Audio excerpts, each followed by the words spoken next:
मुशायरा अगर as a art form की बात करें, इसका ओरिजिनेशन अगर हम देखते हैं, क्या ये art form originally Indian subcontinent में डेवलप हुई या ये 1200 के आसपास जैसे हम बात करते हैं कि ये बाहर से इंडिया आई और आज हम देखते हैं कि ये ना सिर्फ इंडिया में बट ये पाकिस्तान में भी काफी फेमस है एज एन आर्ट फॉर्म।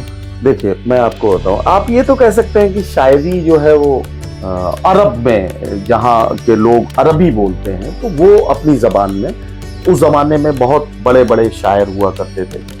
और अरब में जहाँ बहुत सारे शायर जो है वो अल्लाह के रसूल की दुश्मनी में शेर कहते थे, वहीं कुछ लोग जिसमें जनाब हसन बिन साबित का जिक्र आता है, तो वो अल्लाह के रसूल की मोहब्बत थी, जैसे नात कहा गया, नात का पहला शायर उनको कहा गया।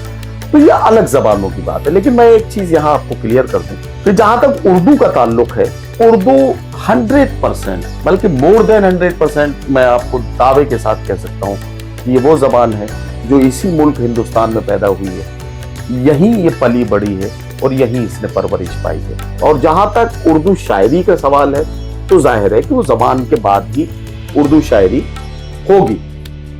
अब आपने ये कहा कि ये बाहर से आया था या हिंदुस्तान से बाहर गया।